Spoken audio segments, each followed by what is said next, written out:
无论是修士的千秋功业，还是不是代表四派联盟的，邀请王。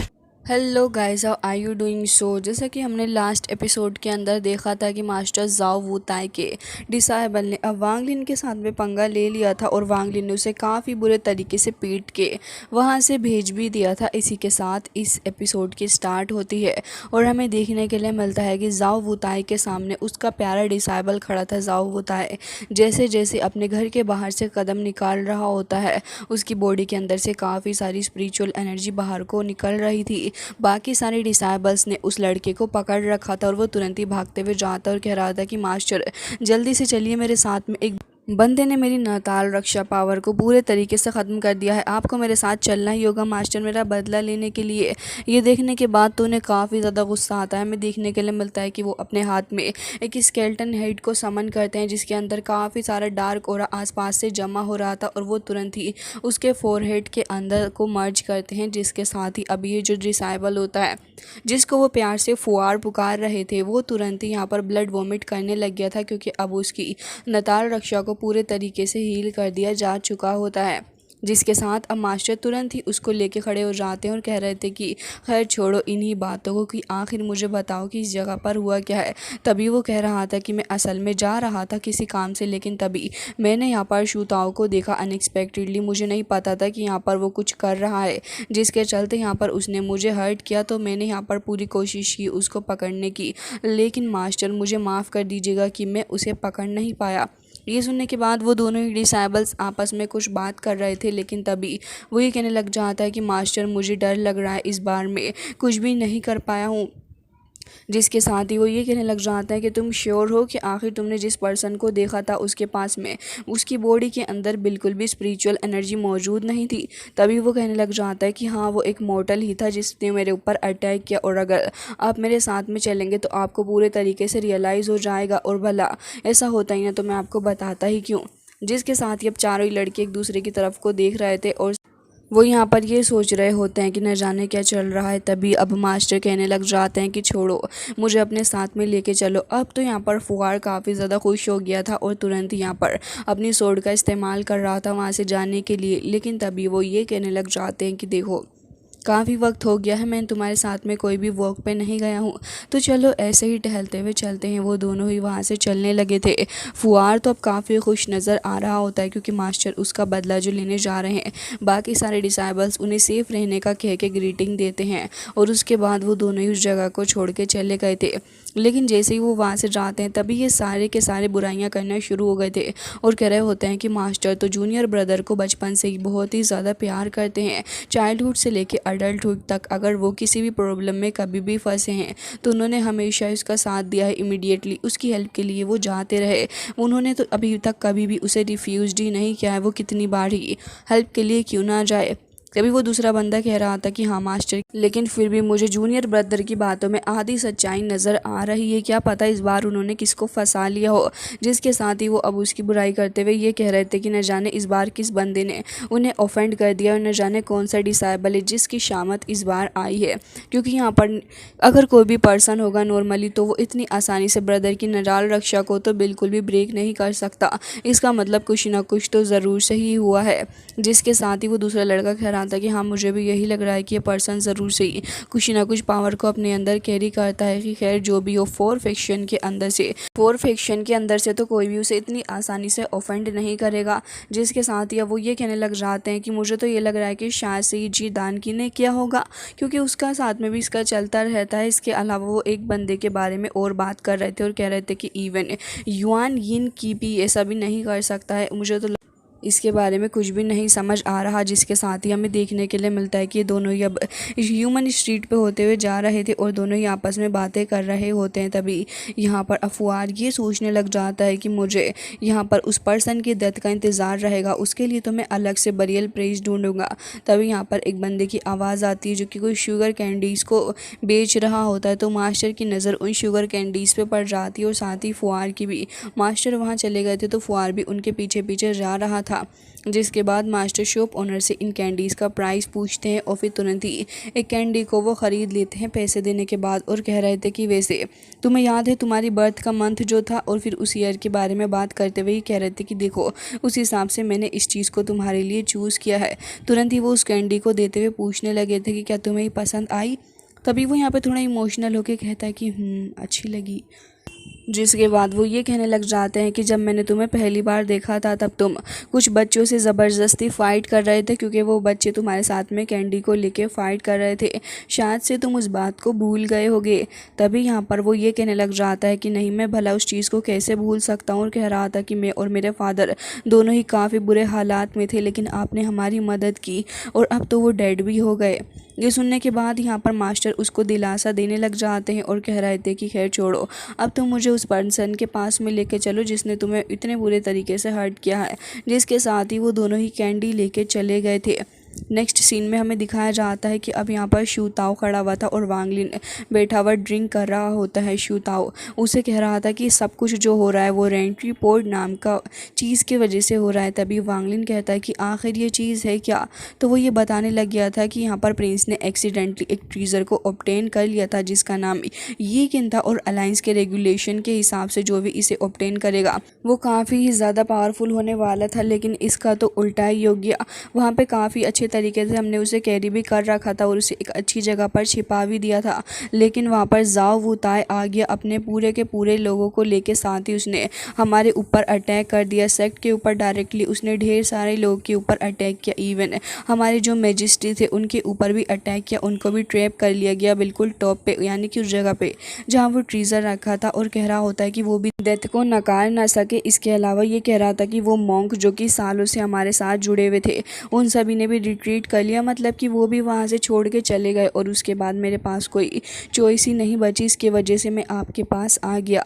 तभी वांग लिन यहाँ पर अपनी वाइन के अंदर देखने लगा था, उसे कुछ तो फील हो रहा होता है। वांग लिन वहीं बैठा हुआ होता है और कह रहा था कि ठीक है, मैंने तुम्हारी जान को बचा लिया है और पिछले 16 सालों में तुमने जो कुछ भी मेरे लिए किया वो सब कुछ अब एक ख़त्म होने के एंड पे आ गया। जिसके साथ ही शू ताओ कह रहा होता है कि ठीक है। वांग लिन उससे वहाँ से जाने के लिए कहता है। शू ताओ यहाँ पर उसकी काइंडनेस के लिए तुरंत ही वहाँ पर उसको ग्रीट करता है और कह रहा था कि आपका बहुत बहुत शुक्रिया। शू ताओ उससे काटो भी करता है और फिर तुरंत ही उठ के वहाँ से चला गया था। लेकिन जैसे ही वो डोर के बाहर कदम रखता है तभी वांग लिन उसको रोक लेता है और कह रहा था कि रुको, वापस अंदर आ जाओ, यहाँ पर कुछ गेस्ट आ रहे हैं। जिसके साथ ही हमें देखने के लिए मिलता है कि फुआर काफ़ी ज़्यादा भड़कते हुए कह रहा था कि मास्टर यही वो पर्सन है जिसने मुझे हर्ट किया।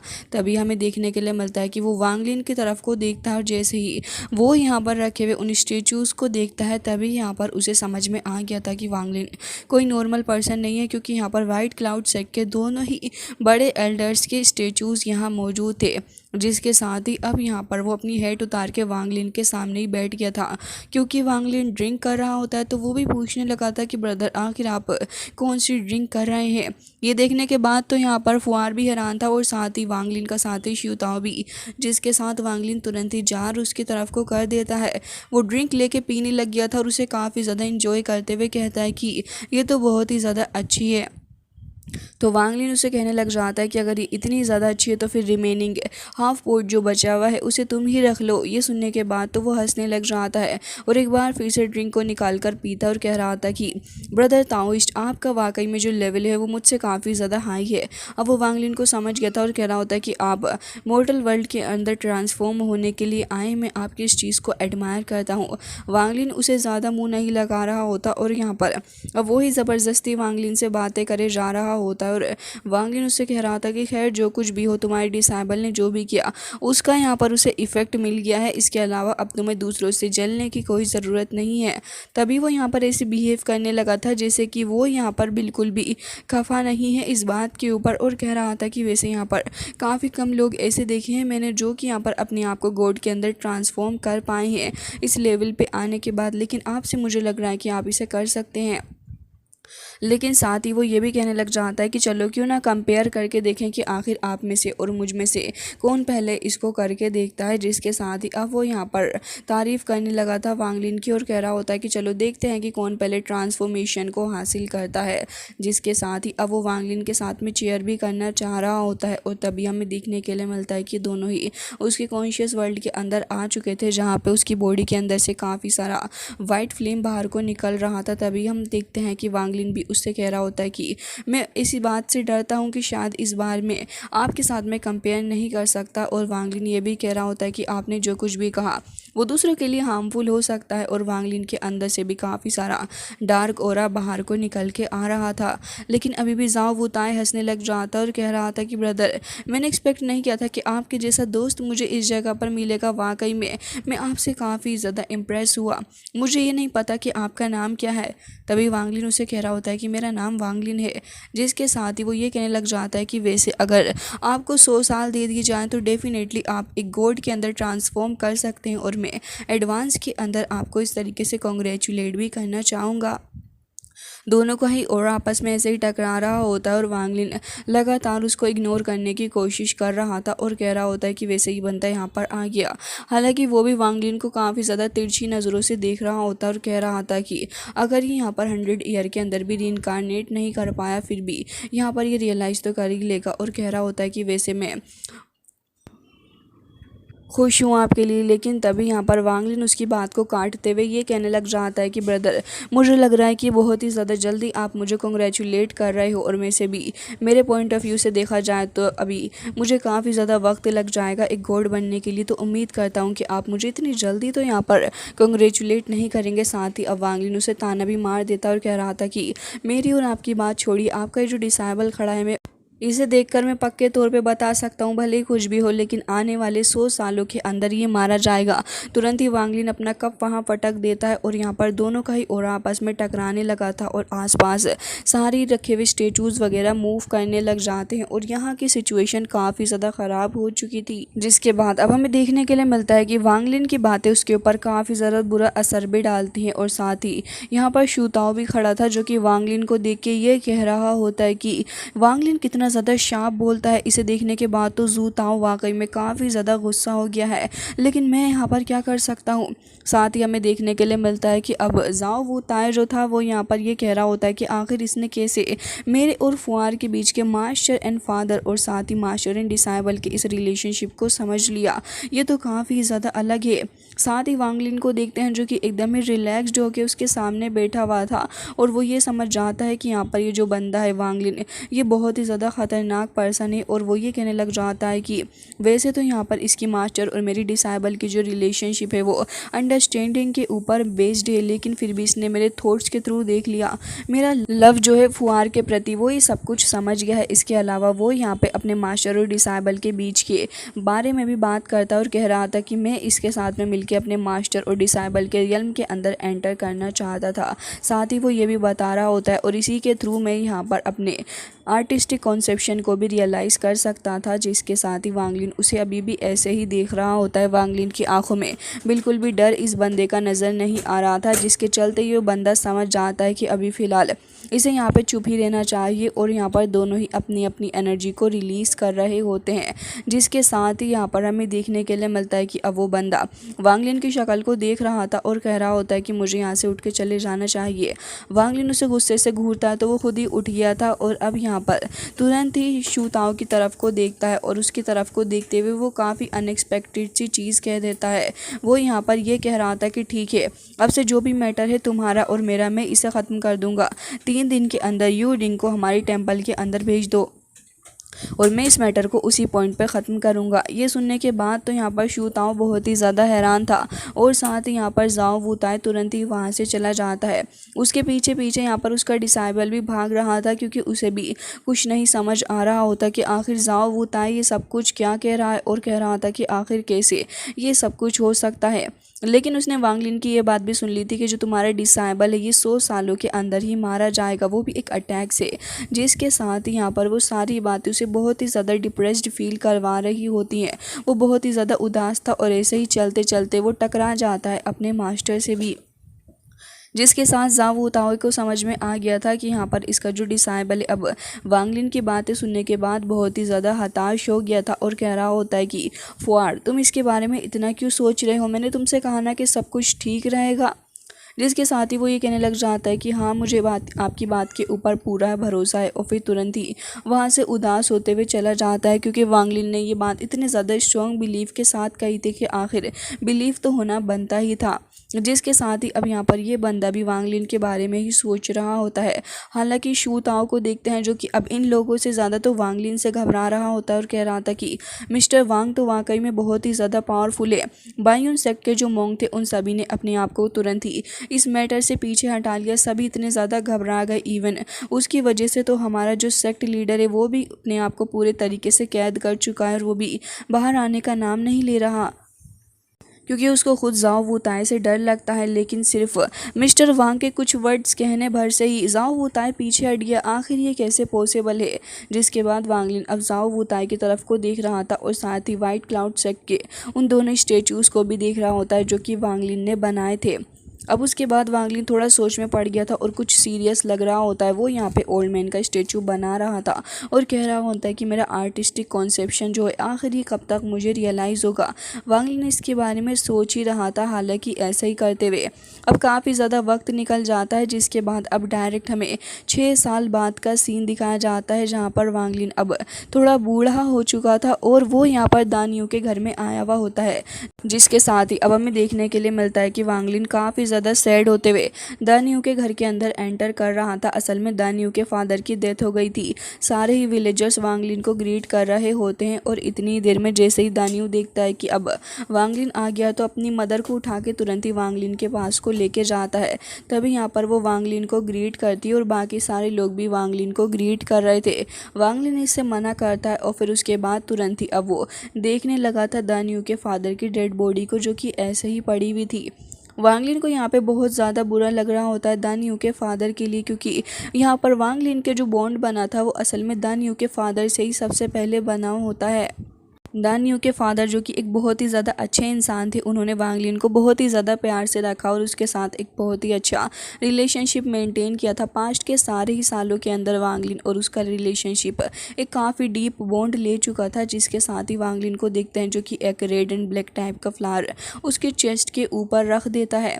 जिसके साथ ही वांग लिन अब यहाँ पर दानियों के पास में जाता है तो वो काफ़ी ज़्यादा रो रहा था अपने फादर के लिए। लेकिन वांग लिन उसे थोड़ा दिलासा देता है क्योंकि वांग लिन खुद भी थोड़ा उदास ही नज़र आ रहा था। तो वो तुरंत ही यहाँ पर एसेंस स्टिक को बंद करता है उसकी याद के लिए। और अब हमें देखने के लिए मिलता है कि वो जो फ्लावर था वो यहाँ पर तुरंत धीरे धीरे करके अब दानियों के फादर की बॉडी को वहाँ पे छोड़ चुका था। और हमें देखने के लिए मिलता है कि दानियों के फादर की सोल वहाँ आ जाती है। वांग लिन उसे देख रहा था और कह रहा होता है कि तुम रीइंकार्नेशन के अंदर शायद से एंटर कर सको। ये जो फ्लावर मैंने तुम्हें दिया है इससे तुम्हारी सोल को काफ़ी ज़्यादा हेल्प मिलेगी। और हमें देखने के लिए मिलता है कि यहाँ पर बोल के अंदर उसका फादर एकदम ही सेफ होता है। जिसके साथ ही अब वो वांग लिन को देख के भी समझ जाता है कि वांग लिन एक इमोर्टल ही है।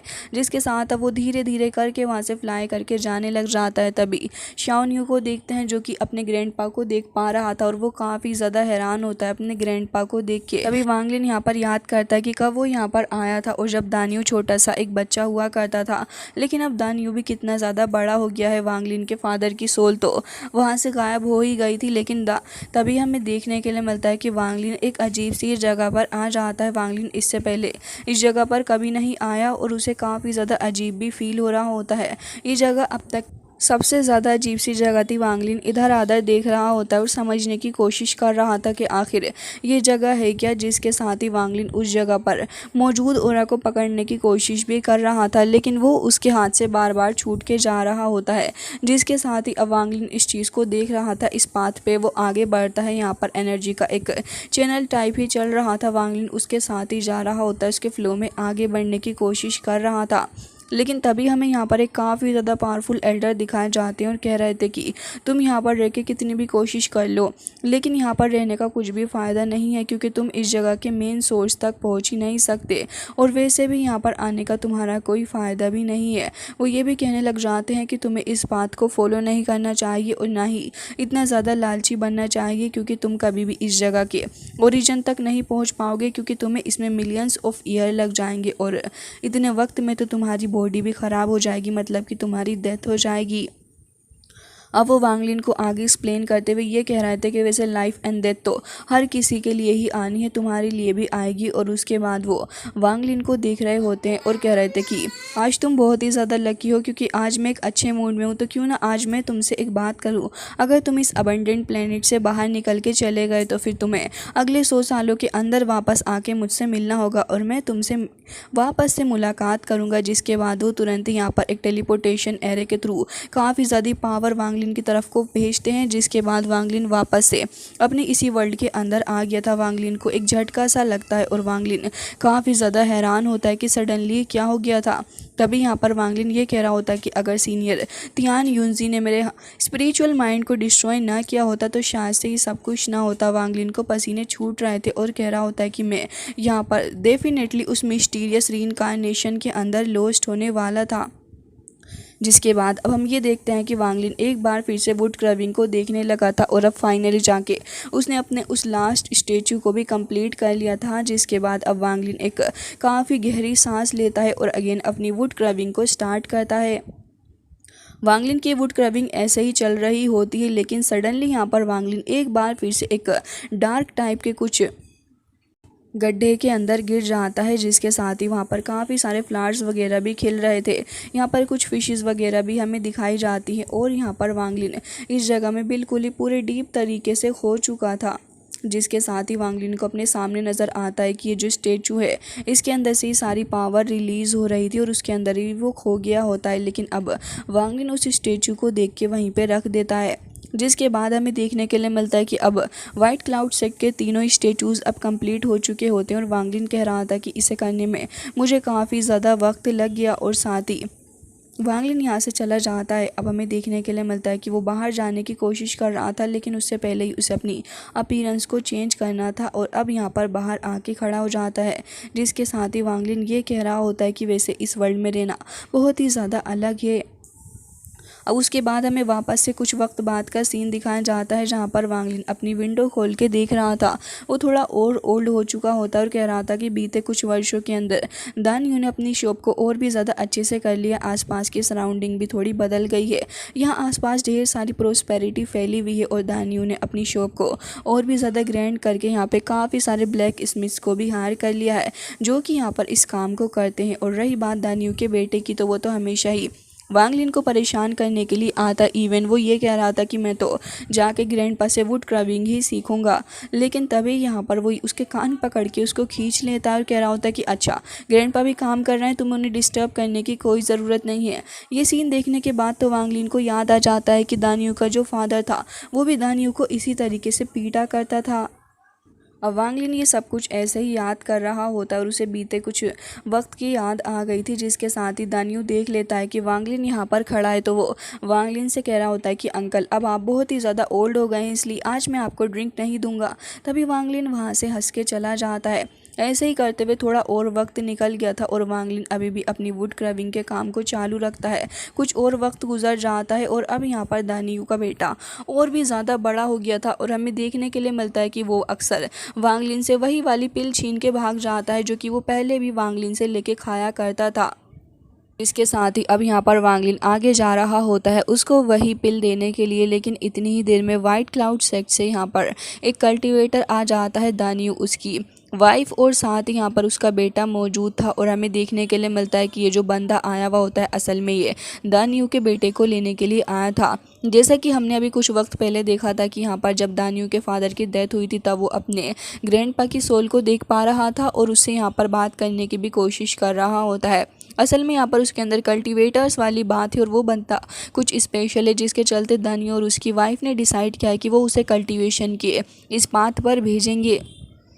तभी यहाँ पर ये बंदा आ जाता है और कह रहा होता है कि जाओ यहाँ से, इनकी बात सुनो। लेकिन दान यू का बेटा थोड़ा घबरा रहा होता है और वो दान यू के पीछे ही छिप गया था, लेकिन फिर भी दान यू उसको मोटिवेट कर रहा था और कह रहा होता है कि तुम्हें जाना होगा। जिसके साथ ही अब वो आगे चला जाता है। वो बंदा अपनी स्पिरिचुअल पावर के थ्रू देखता है कि आखिर ये बच्चा कल्टीवेट कर सकता है या फिर नहीं, और वो यहाँ पर बहुत ही ज़्यादा खुश भी हो गया था और कह रहा होता है कि ये तो बहुत ही ज़्यादा शानदार है, मैं इसे अभी अपना डिसेबल एक्सेप्ट करता हूँ। जिसके साथ ही यहाँ पर दानियो और उसकी वाइफ दोनों ही मान गए थे। वो बहुत ही ज़्यादा खुश होते हैं कि उनका बच्चा यहाँ पर अब एक कल्टीवेटर बनेगा और दानियो कह रहा होता है कि ठीक है ठीक है। जिसके साथ ही यहाँ पर दोनों ही अपने बेटे को वहाँ से विदा करते हैं और कह रहे थे कि अब से तुम्हें एक बहुत ही अच्छा कल्टीवेटर बनना होगा और उम्मीद है कि तुम अपना ख्याल रखोगे। हमें देखने के लिए मिलता है कि वांग लिन भी यहाँ पर विंडो के थ्रू सब कुछ देख रहा होता है और वो पिल जो कि वो हमेशा ही दानियो के बेटे श्याओ दानियो को दिया करता था वो उस पिल को वहीं पर रख देता है। वो जा वहीं पे बैठ जाता है और हमें देखने के लिए मिलता है कि ऐसे ही करते हुए अब काफ़ी और साल निकल गए थे। अब वक्त और भी ज़्यादा बदल चुका होता है। बच्चे स्नो के अंदर खेल रहे होते हैं और बहुत ही ज़्यादा इंजॉय कर रहे थे। तभी हमें देखने के लिए मिलता है कि वांग लिन एक बार फिर से अपने घर का डोर ओपन करता है और वो देखता है कि यहाँ पर स्नो पड़ रही है। लोग जल्दी जल्दी अब अपने घर को जाने की कोशिश कर रहे हैं, लेकिन वांग लिन के हाथ में जैसे ही वो स्नो आती है उसे यहाँ पर कुछ अजीब उस स्नो के साथ में लग रहा था। वांग लिन समझ जाता है कि यहाँ पर काफ़ी ज़्यादा मर्डरस ऑरा फैल रहा है। वांग लिन जैसे ही स्काई की तरफ को देखता है तो काफ़ी सारी थंडर लाइटनिंग गिर रही होती है। तभी एक डिसाइबल भी इस चीज़ को नोटिस कर लेता है। सडनली वो जो लाइटनिंग थी वो जाके काफ़ी बुरे तरीके से टार के अंदर हिट करती है। बच्चों की नज़र भी इस चीज़ पे पड़ती है, लेकिन क्योंकि वो बच्चे थे तो उन्हें समझ ही नहीं आता कि असल में यहाँ क्या चल रहा है। जिसके साथ ही अब यहाँ पर बच्चे काफ़ी ज़्यादा खुश हो रहे होते हैं, लेकिन वांग लिन समझ गया था कि सिचुएशन बहुत ही ज़्यादा ख़राब है। इसके चलते वो तुरंत ही अपने रूम में आ जाता है, अपनी अपीयरेंस को चेंज करता है और फिर तुरंत ही अब वो स्काई के अंदर को चला गया था। काफ़ी तेज़ी के साथ वांग लिन ऊपर की तरफ को जाता है और अपनी पावर का इस्तेमाल करते हुए यहाँ पर तुरंत ही एक फॉर्मेशन लगा लेता है। साथ ही वांग लिन को देखता है जो कि तुरंत ही अपनी कॉन्शियसनेस पावर का इस्तेमाल करता है और उसका इस्तेमाल करते हुए कॉन्शियसनेस सर्कल बना लेता है, जिससे कि वो यहाँ पर बनी हुई इस फॉर्मेशन को ब्रेक करने की कोशिश कर रहा था। लेकिन वांग लिन को यहाँ पर कुछ और ही नज़र आता है। वांग लिन समझ गया था कि यहाँ पर एक काफ़ी ख़तरनाक लेवल की फॉर्मेशन लगी हुई है, जिसका सामना करना भी काफ़ी ज़्यादा मुश्किल वांग लिन के लिए होने वाला था। हालाँकि गाइस इसी के साथ आज का ये एपिसोड हो जाता है एंड आई होप कि आपको ये पसंद आया होगा।